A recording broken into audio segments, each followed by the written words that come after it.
Welcome to SP news. జగ్గంపేటకు చెందిన JVR groups అధినేత జీను మణిబాబు, బాలాజీ లాడ్జ్, బాలాజీ రెస్టారెంట్స్ అధినేత స్వర్గీయ Sirapu Rajasekhara Reddy memorial cricket tournament వారి సోదరుడు బాలురెడ్డి రాజశేఖర రెడ్డి మిత్ర బృందం Rajasekhara Reddy memorial cricket tournament నిర్వహిస్తున్నారు. ఈ కార్యక్రమానికి కాకినాడ జిల్లా తెలుగుదేశం పార్టీ అధ్యక్షులు జ్యోతుల నవీన్ ముఖ్య అతిథిగా హాజరై ముందుగా రాజశేఖర రెడ్డి చిత్రపటానికి పూలమాలలు వేసి అంజలి ఘటించారు. క్రికెట్ పోటీలు ప్రారంభించారు. 32 టీములు పాల్గొంటున్న ఈ టోర్నమెంట్ ఫస్ట్ ప్రైజ్ను మణిబాబు 22,222 రూపాయలు, సెకండ్ ప్రైజ్ దేవరపల్లి మూర్తి 15,555 రూపాయలు, థర్డ్ ప్రైజ్ ఎలిసిట్టి బుజ్జి 5,555 రూపాయలు అందిస్తున్నారు.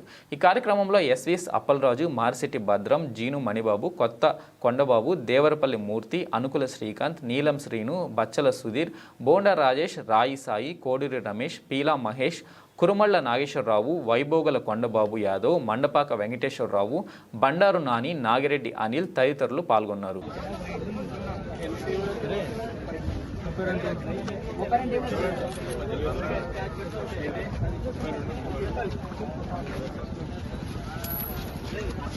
ఒకసారి సాగరాని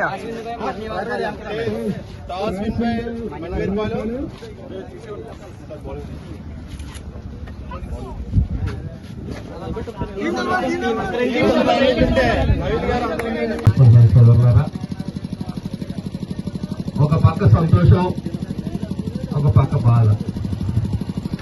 సంతోషం ఎందుకంటే ఒక వ్యక్తి చనిపోయి 5 సంవత్సరాలు పైబడినా సరే ఇంతమంది స్నేహితుల్ని, ఎంతమంది ఆత్మీయుల్ని సంపాదించుకోవడం చాలా అరుదు. ఆ సంపాదించుకున్న వ్యక్తి మన కోన్ రెడ్డి. మేము సరదాగా కోనా అని తెలుసుకునే వాళ్ళం రాజశేఖర్ని. భౌతికంగా మన మధ్య లేకపోయినా ఎప్పుడూ కూడా మన మనసుల్లో స్థిరస్థాయిగా కూడా ఉండే వ్యక్తి రాజశేఖర్. ఎందుకంటే ఎప్పుడూ కూడా మా కుటుంబం బాగోవాలని అతి కొద్ది మంది కోరుకునే వాళ్ళు ఒకడు రాజశేఖర్ కూడా. ఎప్పుడు నెహ్రూ గారు ఎమ్మెల్యే అవ్వాలి అని ఎప్పుడూ కూడా తపన తాపత్రయంతో పనిచేసే. ఏ మీటింగ్ అయినా సరే, రేపు జరుగుతుంది లేకపోతే ఏ భోజనాలు పెడతామన్నా సరే 24 గంటలు కూడా మాకు అందుబాటులో ఉండి వర్క్ చేసి 10 మందిని 5 నిమిషాల్లో ఫోన్ చేస్తే ఒక 100 మందిని రప్పించగల 10 మంది ఉంటారు. 100 మందిని రప్పించి కార్యక్రమాన్ని కూడా చాలా కార్యక్రమాలు సక్సెస్ చేసిన వ్యక్తి ఈ రోజు మన మధ్య లేకపోవడం అన్నది చాలా బాధాకరమైన విషయం. వ్యక్తిగతంగా కూడా నాకైతే ఏదైనా, మణిబాబుకి అయితే ఏదైనా చాలా లాస్ట్ మనిషి లేకపోవడం అన్నది. ఏదేమైనా దైవ నిర్ణయాన్ని మనం ఎవరూ కాదనలేము కాబట్టి ఆయన ఆత్మకి శాంతి కలగజేయాలని, ఇదే అభిమానాన్ని ఎల్లవేళలా మనం అందరూ కూడా జీవించాలని మనస్ఫూర్తిగా కోరుకుంటూ, ఆయన ఆత్మ శాంతి కలగాలని మనస్ఫూర్తిగా కోరుకుంటూ సెలవు తీసుకుంటారు. 5 సంవత్సరాలు గడుస్తున్నా సరే ఈ రోజుకి నా పక్కన ఉన్నట్లు అనిపించే రాజశేఖర రెడ్డి గారికి ఆయన పేరుని ఈ రోజు ఇక్కడ క్రికెట్ టోర్నమెంట్ పెడతానని మిత్రులు, తమ్ముళ్ళు అందరూ వచ్చి అడిగారు. తప్పకుండా మా కోఆపరేషన్ వస్తే చేయండి అని చెప్పాం. దానికి ఇప్పుడు వాళ్ళ అమ్మాయి కార్యక్రమం అది ఏర్పించిన మన బాలు దానికి పూర్తిగా సహకరిస్తాడని చెప్పాం. అదేవిధంగా ప్రైజ్ డిస్ట్రిబ్యూషన్ వచ్చేటికి నేను మన దేవరపల్లి మూర్తి గారికి కూడా నేను ఫోన్ కూడా చేయలేదు. వాళ్ళు వస్తే వెంటనే మూర్తి గారు కూడా నేను ఏం చేసినా పర్వాలేదు నేను ఇస్తాను అన్నాం.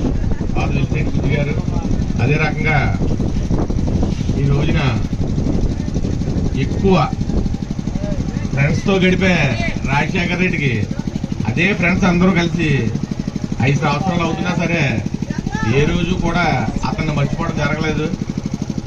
క్రికెట్ అని, షటిల్ టోర్నమెంట్స్ అని అతని పేరుని ఏదో ఒకటి పెట్టడం, అది ముందుకు తీసుకెళ్ళడం అంతా కూడా బాగా జరుగుతుంది. అదేవిధంగా ఈ రోజున మా అందరి ఆహ్వానం మన్నించి ఇక్కడికి ఇచ్చేసిన మా సోదరుడు నవీన్ గారికి, అప్పలరాజు గారికి, భద్రం గారికి, మూర్తి గారికి, కొండబాబు గారికి, శ్రీకాంత్ గారికి, కుమార్ గారికి, అలాగే నీలం సింగ్ గారికి అందరికీ కూడా పేరు పేరున నా నమస్కారాలు తెలియజేస్తూ ఇందాక అప్పలరాజు గారు ఒక మాట అన్నారు, సీరపు రాజశేఖర రెడ్డి పేరున ఏదో ఒకటి ఆయన ఆయన మనం ఉన్న నాలో కూడా గుర్తుండే విధంగా నెహ్రూ గారు, నవీన్ గారు ఏదో ఒకటి పెట్టించాలని అది అది అది తప్పకుండా నవీన్ గారు ఆ కోరిక తీస్తారని ఈ సభాముఖంగా కోరుకుంటూ, తర్వాత ఎప్పుడు అంటే 2019 ఎలక్షన్ అయిన తర్వాత చనిపోయాడు అతను. ఎప్పుడు కూడా నెహ్రూ గారు ఎమ్మెల్యేగా ఉండాలని ఎప్పుడు కోరుకుంటా ఉండేవాడు. ఏదో పదవి చేయాలి, ఏదో పదవి చేయాలి, ఆయన ఉండాలి, ఎప్పుడు అధికారంలో ఉండాలని. ఆడికి 2024లో ఆ కోరిక తీరింది. అంటే ఆడ ఆత్మ కూడా శాంతించుకొని ఈ సభాముఖంగా తెలియజేస్తూ ఆయన బ్యాన్ ఏదో ఒకటి దాన్ని మన నవీన్ గారు మన జగన్పేట ప్రజలందరికీ కూడా కోరిక తీస్తారని కోరుకుంటూ సెలవు తీసుకున్నారు.